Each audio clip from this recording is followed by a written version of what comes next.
سلطان عبدالحمید ثانی 21 ستمبر 1842 کو موجودہ ترکی کے شہر استنبول میں پیدا ہوئے۔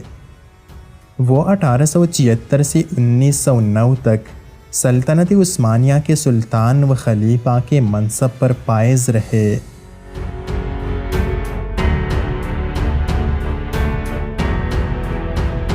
تاریخ میں ان کا نام سلطنت عثمانیہ کے آخری بااثر اور بااختیار خلیفہ کے طور پر جانا جاتا ہے، جو اپنا ویژن، خارجہ پالیسی اور نظریات رکھتے تھے۔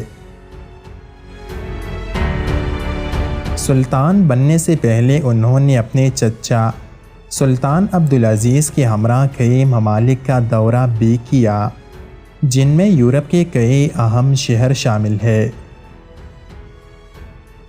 کئی محققین اس دورے کو ان کے آنے والے دورے سلطنت کے لیے بہت اہم قرار دیتے ہیں، کیونکہ اس دوران ان کے مشاہدات سلطنت کی پالیسیز کے لیے بہت اہم ثابت ہوئے۔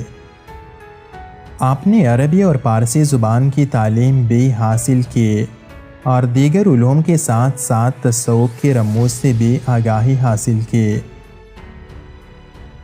سلطان عبدالحمید اگست 1876 میں سلطنت عثمانیہ کے حکمران بنے۔ 13 اگست 1876 کو ان کے ہاتھ پر بیعت امارات و خلافت ہوئی اور انہیں باقاعدہ طور پر خلیفہ کے عہدے پر تسلیم کیا گیا۔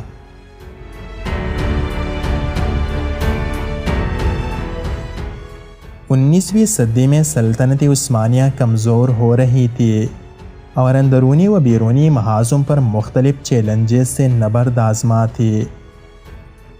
1870 کی دہائی میں سلطنت عثمانیہ میں لبرل گروپس نے خاصی طاقت پکڑی اور سلطان مراد پنجم، جو لبرل نظریات رکھتے تھے، انہوں نے حکومت کی باغ ڈور سنبھالی۔ تاہم ان کی ذہنی حالت میں خرابی کے باعث سلطان عبدالحمید سلطنت عثمانیہ کے حکمران بنے۔ یہ وہ دور تھا جب سلطنت عثمانیہ کی طاقت میں بتدریج کمی واقع ہو رہی تھی۔ مختلف محاذوں پر روس کی جانب سے مسائل درپیش تھے۔ قومیت کے مغربی تصورات مختلف علاقوں میں سرایت کر رہے تھے۔ نتیجتاً مختلف علاقوں میں بغاوتوں کی تحریکیں چل رہی تھی اور بالخصوص بلقان میں مرکز کے خلاف بغاوتیں اٹھ رہی تھی۔ ساتھ ساتھ فرانسیسی انقلاب اور مغربی سامراجی طاقتوں کے نوآبادیاتی اثرات پوری مسلم دنیا کو متاثر کر رہے تھے۔ سلطان عبدالحمید کے اقتدار سنبھالنے سے قبل سلطنت میں بڑے پیمانے پر اصلاحات کی جا رہی تھی، جنہیں تنظیمات کے نام سے جانا جاتا ہے۔ اس کے تحت مختلف علاقوں میں قومیت کے نظریات سے نمٹنے کے لیے عثمانی شناخت پر زور دیا جاتا رہا۔ تاہم اس تمام سلسلے کے باوجود سلطنت کے اتحاد کو قائم رکھنا مشکل ہو رہا تھا اور قومیت پسندی کی تحریکیں بدستور اٹھتی رہی۔ سلطان عبدالحمید کی حکومت میں آنے کے بعد لبرل گروپس کے زور پر 1867 میں سلطنت میں آئین کا نفاذ کیا گیا۔ تاہم روس کے ساتھ 1877 اور 1878 کی جنگ میں سلطنت عثمانیہ کو شکست کا سامنا کرنا پڑا۔ اس ناکام جنگ کے باوجود سلطان عبدالحمید نے اپنی افواج کو دوبارہ منظم کیا اور سلطنت کو سہارا دیا۔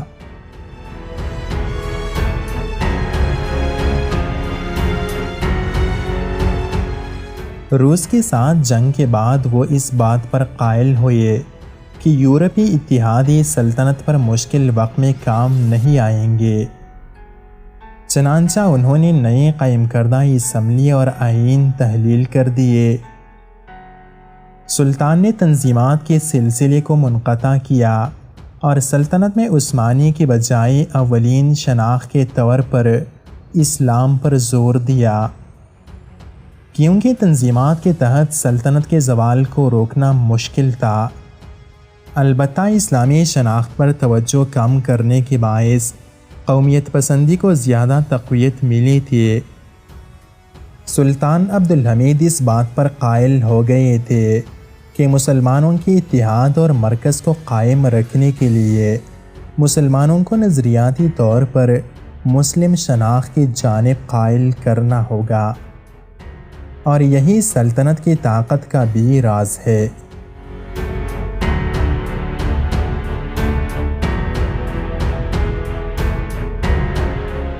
19ویں صدی میں عرب کی صورتحال بھی زیادہ مختلف نہ تھی، اور وہاں بھی کئی علاقوں میں اسلامی شناخت کے بجائے عرب قومیت کے نظریات فروغ پا رہے تھے۔ 1881 میں فرانس نے تیونس اور 1882 میں برطانیہ نے مصر پر قبضہ کر لیا۔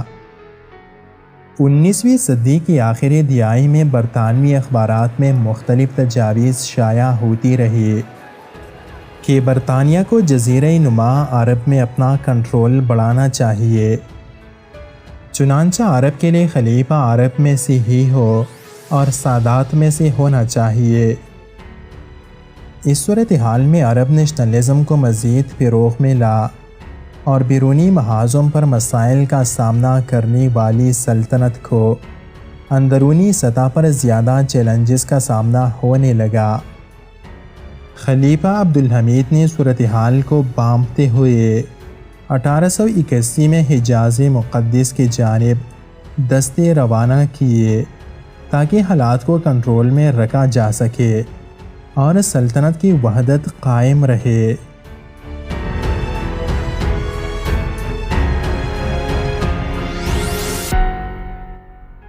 19ویں صدی کے آخر میں آل سعود کے خاندان کی جانب سے مختلف علاقوں میں کنٹرول کے لیے سلطنت کے ساتھ جھڑپیں ہوتی رہی۔ 1902 میں ملک عبدالعزیز ابن سعود نے ریاض کا کنٹرول حاصل کیا اور یہی تحریک بعد میں سعودی عرب کے قیام کا باعث بنی۔ 19ویں صدی کی آخر میں سلطنت عثمانیہ کی عیسائی اکثریت والے کئی یورپی علاقے سلطنت سے جدا ہو چکے تھے، اور اب سلطنت واضح مسلم اکثریت علاقوں پر مشتمل تھی۔ دنیا بھر کے مسلمان نوآبادیاتی الغار کی لپیٹ میں تھے، چنانچہ اب ایک ایسی نظریے کی ضرورت تھی جو آزادی کی تڑپ کو ہر مسلمان میں جگا سکے۔ سلطان عبدالحمید کی نظر میں سلطنت کی مضبوطی مسلم امہ کی اتحاد، دنیا میں ان کے حقوق و مفادات کے تحفظ اور سامراجی ہتھ کنڈوں سے نمٹنے کے لیے ناگزیر تھے۔ سلطان عبدالحمید کو یقین تھا کہ اس دور میں سلطنت عثمانیہ وہ سلطنت ہے جو مسلمانوں کو متحد رکھ سکتے ہیں۔ وہ اس بات سے بھی آشنا تھے کہ اس دور میں مغربی اسکالرز کی جانب سے اسلام پر کیا تنقید ہو رہی ہے۔ انہوں نے اس پر کچھ مغربی اسکالرز کے ساتھ تبادلہ خیال بھی کیا، اور وہ اس نقطۂ نظر کے حامی تھے کہ اسلام کسی جامد نظام کا نظریہ نہیں دیتا، بلکہ اپنی بنیادی اصولوں کے ساتھ جدت کا حامی ہے۔ سلطان عبدالحمید کے نظریات کا صحیح اندازہ اس بات سے بھی لگایا جا سکتا ہے کہ مسلم اتحاد کے داعی 19ویں صدی کے معروف اسکالر جمال الدین افغانی کئی سال تک ان کے مشیر رہے۔ سلطان عبدالحمید کا مسلم اتحاد کا نظریہ فقط سلطنت عثمانیہ تک محدود نہ تھا، بلکہ وہ تمام دنیا کے مسلمانوں کے درمیان اتحاد کے فیضات دیکھنا چاہتے تھے۔ انہوں نے اس ضمن میں مختلف مسلم علاقوں میں اپنے وفود بھیجے۔ انہوں نے افریقہ کے مسلمان علاقوں میں تحائف کے ساتھ وفد بھیجے تاکہ وہ انہیں مغربی سامراجی طاقتوں کے خلاف اپنا محافظ کے طور پر تسلیم کرے۔ اس طرح چین اور روس کے مسلم علاقوں میں انہوں نے اپنے وفد بھیجے۔ چین میں انور پاشا کی قیادت میں بھیجے گئی وفد کو بہت پذیرائی ملی اور 1908 میں بیجنگ حمیدیہ یونیورسٹی کا قیام عمل میں آیا، جس پر سلطنت عثمانیہ کا جھنڈا لہرایا گیا، جو چینی مسلمانوں کی جانب سے خلیفہ کے لیے عزت اور احترام کی علامت تھا۔ حتیٰ کہ برٹش انڈیا اور چین میں جمعے کے خطبات میں انہیں خلیفہ تسلیم کیا جاتا تھا۔ روس کے ساتھ 1877 کی جنگ کے بعد سلطان عبدالحمید کے جانب سے افغانستان میں بھی اعلیٰ سطح سفارتی وفد بھیجا گیا، جس کا ایک مقصد مشترکہ دشمن کے خلاف متحد ہو کر لڑنا بھی تھا۔ انہوں نے انڈیا، سنگاپور، جنوبی افریقہ اور دیگر ایسے کئی علاقوں میں سلطنت عثمانیہ کے نئے قونصل خانے قائم کیے۔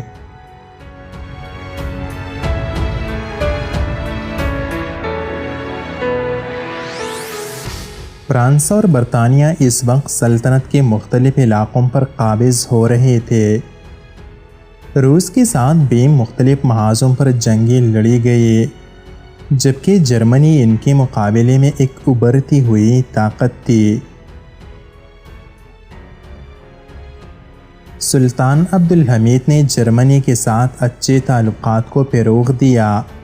انہوں نے اس دور کے تقاضوں کے مطابق نظام سلطنت میں مختلف اصلاحات کیے، جو ان کی جدت پسندی کو ظاہر کرتا ہے۔ انہوں نے نظام دفاع میں بھی اصلاحات کیے اور اس ضمن میں جرمنی سے بھی استفادہ کیا۔ سلطان عبدالحمید نے سلطنت کی مضبوطی کے لیے ٹیلی گراف کا استعمال کیا اور ان کے دور میں ٹیلی گراف لائنز کی لمبائی پہلے سے موجود لائنز کے مقابلے میں دگنی ہو گئی۔ ٹیلی گراف کے ذریعے انہیں مؤثر انداز میں نظام حکومت چلانے میں مدد ملی۔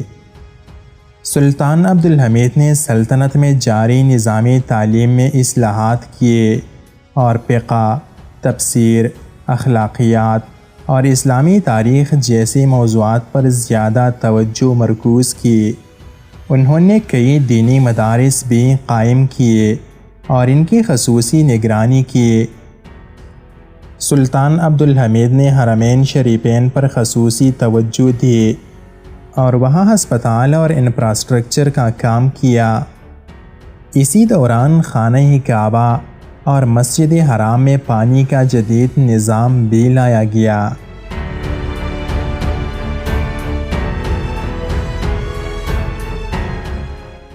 19ویں صدی میں دنیا بھر میں تیز ترین حکومت کے لیے ٹرینوں کا استعمال ہو رہا تھا۔ اسے میں سلطان عبدالحمید کی توجہ بھی ریلوے ٹریکس کی جانب تھی۔ 19ویں صدی کی آخر میں جرمنی کے تعاون سے سلطنت عثمانیہ میں کچھ ریل کے منصوبے مکمل کیے گئے اور 1897 میں سلطنت عثمانیہ کی یونان کے خلاف جنگ جیتنے میں ان ٹریکس نے اہم کردار ادا کیا۔ دیگر چھوٹے ٹریکس کے علاوہ سلطان عبدالحمید کے جانب سے ریل کے 2 بہت اہم منصوبے شروع ہوئے جو تاریخی اہمیت کے حامل ہے۔ ان میں سے ایک حجاز ریلوے لائن اور دوسرا بغداد ریلوے لائن ہے۔ حجاز ریلوے لائن کا منصوبہ اگرچہ سلطان عبدالحمید کی حکومت سنبھالنے سے قبل ہی زیر غور تھا، تاہم اس پر کام 1900 میں شروع ہوا۔ 19ویں صدی کی آخری دہائی میں سلطان کو اس بات کا یقین ہو گیا تھا کہ حجاز مقدس کے ارد گرد سیکیورٹی صورتحال، معاشی استحکام، حجاج کرام کی آسانی اور دفاعی اعتبار سے اس ریلوے کا قیام ناگزیر تھا۔ چنانچہ دمشق سے مدینہ منورہ کی جانب ریلوے لائن بچھانے کا کام شروع کیا گیا۔ یہ ٹریک شام، فلسطین، عرب کے صحرا سے ہوتا ہوا مدینہ منورہ تک آنا تھا۔ اس کے لیے بہت بڑی رقم درکار تھی۔ سلطنت کے مالی حالات اس ٹریک کی تعمیر کے لیے کافی نہ تھے، چنانچہ اس میں رضاکارانہ طور پر چندہ جمع کرنے کا سلسلہ شروع ہوا۔ سلطان نے سب سے پہلے اس مقصد کے لیے اپنی ذاتی مال سے حصہ ڈالا، اور اس طرح کئی وزراء کی جانب سے بھی اس میں حصہ ڈالا گیا۔ اس کے بعد عوامی سطح پر اور سلطنت عثمانیہ کے علاوہ دنیا بھر میں بسنے والے مسلمانوں کی جانب سے اس میں حصہ لیا گیا۔ یہ ریلوے مسلمانوں کے فنڈ سے تعمیر ہوا اور مسلمان مزدور ہی اس کا حصہ بنے۔ برِ صغیر کے مسلمانوں نے بھی اس میں بڑھ چڑھ کر حصہ لیا، اور ایران کے بادشاہ کی جانب سے بھی اس میں حصہ پیش کیا گیا۔ اگرچہ برِ صغیر کے حجاج کے لیے براہ راست اس کے استعمال کا کوئی امکان نہ تھا، کیونکہ یہ ان کی روٹ میں نہ آتی تھی، تاہم ان کی جانب سے اس میں بڑھ چڑھ کر حصہ لینا ایک جانب مسلم اتحاد اور سلطنت کے حق میں کاوش تھی، تو دوسری جانب برطانیہ کے خلاف ایک رد عمل تھا۔ ان تمام کاوشوں کے باعث 1908 میں ریلوے کی تکمیل ہوئی، اور پہلی ہی سال 2,50,000 مسافروں نے اس کے ذریعے سفر کیا۔ اس کے ذریعے اسلام کی بنیادی مراکز تک رسائی انتہائی آسانی سے ممکن ہوئی۔ تاہم سلطان عبدالحمید کے سبکدوش ہونے کے بعد مکہ مکرمہ تک اس کی توسیع نہ ہو سکی۔ 19ویں صدی میں سلطنت عثمانیہ اور اس وقت کی ابھرتی عالمی طاقت جرمنی کے مابین جرمنی کے شہر برلن تا بغداد 1600 کلومیٹر طویل بغداد ریلوے لائن کے نام سے ریل ٹریک بچھانے کا منصوبہ بنایا گیا، جس پر 1903 میں کام شروع ہوا۔ یہ ریل ٹریک اس دور کے تناظر میں انتہائی اہم تھا، کیونکہ اس وقت یورپ تا ایشیا اور مشرق افریقہ کی زیادہ تر بحری تجارت پر برطانیہ اور فرانس کی اجارہ داری تھی، اور مختلف اہم تجارتی شاہراہوں کے ساتھ ساتھ انتہائی اہم نہر اسپیس برطانوی کنٹرول میں تھا۔ اس دور میں سلطنت عثمانیہ قرضوں کے بوجھ تلے دبی تھی، اور اس کے روس کے ساتھ تعلقات بھی کشیدہ تھے۔ اس سارے تناظر میں اس ریل ٹریک کی تعمیر سے نہ صرف سلطنت عثمانیہ کی معاشی و دفاعی حالت بہتر ہو جاتی، بلکہ جرمنی کو خلیج فارس تک بآسانی رسائی حاصل ہو جاتی، اور بحری راستوں پر موجودہ برطانیہ اور فرانس کی اجارہ داری کم ہوتی۔ ان حالات میں سلطنت عثمانیہ میں دیگر معدنی وسائل کے علاوہ پیٹرولیم کے ذخائر کی رپورٹس بھی سامنے آئی، اور ان پر کام جاری تھا، لیکن اس وقت کے موجود انفراسٹرکچر کے ساتھ عالمی منڈی میں اس کی سپلائی مناسب ریٹ پر ممکن نہ تھی۔ اس حوالے سے بھی یہ ریل ٹریک اہمیت رکھتا تھا۔ اس ریل ٹریک کی تیاری 1903 میں شروع ہوئی، تاہم فنڈز کی کمی اور دیگر فنی مسائل کی وجہ سے اس کی تکمیل تاخیر کا شکار رہی۔ بعد ازاں پہلی جنگ عظیم کے باعث یہ منصوبہ سست روی کا شکار ہوا، اور پھر 1940 میں تکمیل تک پہنچا۔ یہ منصوبہ بھی سلطان عبدالحمید کی دوراندیشی اور ترقی پسندانہ پالیسیوں کا منہ بولتا ثبوت ہے۔